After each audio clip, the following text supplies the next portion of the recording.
UPPL दलनि सोद्रोमाफोरखौ गोसो गैयाब्लाबो बिपिएफ दलाव जयनिं जाहोनायनि गोख्रों अजद। गोसो गैयै जर जबस्ति थगायनानै लांनायाथ' बियो मोनसे लासिं सिंनि बाथ्रा। मानो होनबा बबेबा मोनसे पार्टियाव थानायखौ जर जबस्ति बेबायदि नंखाय थगायनानै माबा मोनसे मन्दिराव थाखा हरगोन लामा हरगोन होननानै बेबायदि बुंनानै लांनायाथ' बे लासिं सिं बाथ्रा। बेखौ रायजोआनो मोनसिगोन थगायनाय बुस्थुआ मा नङा होमबा बेखिनियानो आरोखि। गसाइगावनि गकुलकाटायाव इउपिपिएल दलनि सोद्रोमाफोरखौ गोसो गैयाब्लाबो जर जुलुमै बिपिएफ दलाव जयनिं जाहोनायनि गोख्रों अजद होदों इउपिपिएल दलनि दैदेनगिरि मावथिफोरा। मोनथिनो मोननाय बादिब्ला माखासे सान सिगां गसाइगाव महकुमानि सिङाव थानाय गकुलकाटा गामियाव बिपिएफ दलनि माखासे सोद्रोमाफोरा फैनानै गंसे हरि मन्दिरनि मुङै रां दान होनायनि थाखाय गामिनि माखासे सोद्रोमाफोरजों सावरायफैदोंमोन। बेनि उनाव सोलिफु अक्ट'बर दाननिनो 4 खालार शुक्रबार सानखालि मागथाइगाव मुंनि गंसे गामियाव होनाय जागोन होननानै मन्दिरनि बिबानाव थानाय माखासे सोद्रोमाफोरखौ लिंनानै लांदोंमोन।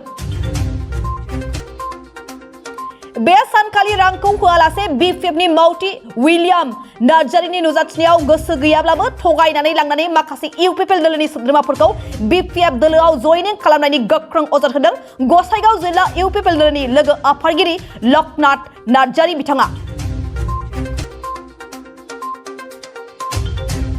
अजद होनायजों लोगोसे बिपिएफ दलआ बेबायदि गोसो गैयै सुबुंफोरखौ जानला मोनला थगायनानै लांनानै जयनिं जाहोनाया जोबोद लाजिथावना जादों होननानै गोख्रों रावजों सोंखारिबावो लक्ष्मण बिथाङा। बेनि उनाव बिपिएफ दलआव सोहैजानाय सोद्रोमाफोरखौ दिनै फिन इउपिपिएल दलआव बरायनानै लाफिननाय जायो।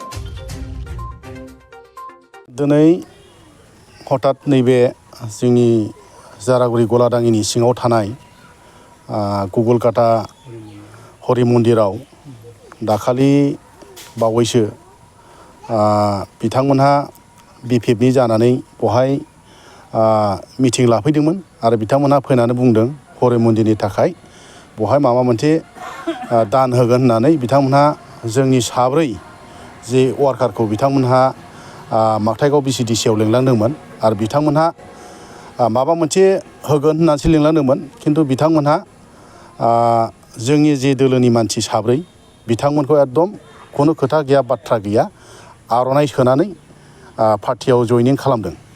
दा बिथांमोनाथ' मोनथिया दा मन्दिरनि थाखाय माबा मोनसे अनुदान हरगोन होननानै बिथांमोना थांदोंमोन 7 बिथांमोननि नामा जाहैबाय नरेन्द्र राय, रामप्रसाद बर्मन आरो रमेश बर्मन, फुलकुमार बर्मन। बे 7 बिथांमोनखौ बिथांमोनहा एकदम नंखायै माने जयनिं खालामदों। दा बिथांमोना स्पष्ट बुंबाय दे जोंखौहायथ' बेबायदि खुनु पार्टिनि सोमोन्दै बिथांमोना लेंलाङाखैमोन खिन्थु बिथांमोना जोंखौ जर जबस्ति सोबाय।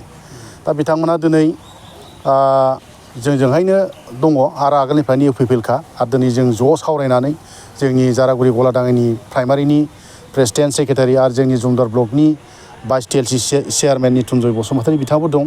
जों जयैनो खबर लाबाय बिथांमोना स्पष्ट बुंबाय जे जों खुनु दिन जों इउपिपिएलखौ नागारनानै जे बिपिएफ राजनिथि दलाव जों मालाबाबो थाङा। जों इउपिपिएलावनो थाबाय थागोन आरो जोंनि मानगोनां बिटिआरनि दानि चिफ प्रमद बर' सारनि सरकार जि दैदेननाय बे सरकारखौ जों जोबोद मोजां मोनो। मानो होनोबा मोनफ्रोमबो जाथि जनगोष्ठिखौ लानानै दिनै एखे नोजोरजों दिनै नोजोर बोनानै गासैबो हारिखौ उन्नति खालामनायनि आवगायनायनि खेथ्रआव बिथांमोनहा जोबोद मोजां मोनदों। दा बिनिखायनो बिथांमोना स्पष्ट बुंदों जों खुनु फटे इउपिपिएलखौ नागारनानै गुबुन राजनिथि दोलोआव जों थांनो हाया। दा बेनि थाखायनो जों बिथांमोनजों दिनैहाय मोजां गाज्रि रायलायफैदों आरो बिथांमोनखौ जोङो नेम बादि इउपिपिएलनि नेमखान्थि बादि जोङो बिथांमोनखौ गांफा आर'नाइ सोनानै जोङो गामसा होनानै जोङो इउपिपिएल तरफनिफ्राय जोङो बरायफिनबाय आरोखि। बेखिनियानो दिनै। मोर नाम रामप्रसाद बर्मन। गाँवर नाम 1 নং গকুলকাটা। আপুনি আগত কোনবা দলৰ আছিল? আগত আছিলোঁ ইউপিপিএলতে আছিলোঁ। তাৰপিছত সেইদিনা আপুনি বিপিএফত গৈছিল নেকি? সেইদিন মানে এই পূজাত চান্দা দিবার জন্য ওরা নিজে আসলে ইচ্ছাকৃত আমরা ডাকে আনিনি অবশ্যই, আমরা কোনোদিনও কাউকে ডাকাই নেই আজ পর্যন্ত। তো ওরা নিজে ইচ্ছাকৃত কোনো মন্দিরে হয়তো চান্দা দিছে, লাস্ট পর্যন্ত আমার মন্দিরে ইচ্ছাকৃতভাবে আসেন। আসার পরে আমরা বসার জায়গা দিলাম, বসলো। এখন বসার পরে ওরা কইলো যে আমরা তো অন্য কোনো পার্টির বিষয়ে আসি নাই, এটা মন্দিরে প্রত্যেকটা মন্দিরে, এখানে না হয় অন্যান্য জায়গার মন্দিরগুলোতেও আমরা পয়সা দিয়ে আসি। তো গতিকে তোমার মন্দিরের কথা আমার ওই যে কী কয় একজন নেতা আর বলছিল আর কি, ওই জন্য এখানে আসলাম। তো আসলে ভালো কথা, আমরা বসার জায়গা দিলাম, কিছু আলোচনা হলো। অবশ্যই এখানে পার্টি বিষয়ে আলোচনা হয় নাই, এই বিষয়ে ওই পয়সা করে লেনদেনের বিষয়ে আলোচনা হয়েছিল। তারপরে আমরা আমাদের সেক্রেটারি নবজিৎ বর্মনে আবদার করলো যে বলে আমার মন্দিরটা তো আমরা অনেক দিন ধরে আমরা আজ পর্যন্ত কমপ্লিট করতে পারতেছি না, তা যদি অন্যান্য দুর্গা মন্দিরে পয়সা দেন তাহলে আমার হরি মন্দিরে অল্প পয়সা দিলে ভালো হয়, আমরা কিছু কিছু কাজ আগে নিবার পারি।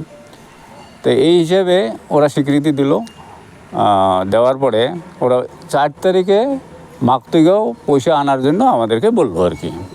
আমরা সেই হিসেবে 4 জন এখান থেকে, সমাজ থেকে 4 জন আমরা মাকতিগাঁওতে গেলাম। যাওয়ার পরে বলার পরে ওরা তো বললো পয়সা তো আমি ভুলে গেছি, পয়সা তো এখানে আনি নাই, তো পরে হবে আর কি বলছি আর কি। তো হিসেবে আমরা রিটার্ন আসলাম। আসার পরে তো এই যে এখানে তারপরে ওরা আমরা কোনো কিছু আলোচনা না করিয়া হঠাৎ করে এইভাবে গামছা দিয়া ফটো করিয়া রেকর্ডিং মানে ভাইরাস করে দিল, ওটা তো আমরা কিছু বুঝলাম না। তো ঘটনাটা এটাই, আমরা তো ওই দলের মানুষ না, গতিকে আমরা ইউপিপিএল দলে ছিলাম, ইউপিপিএল দলে থাকবো আমরা, এইটাই আর কি।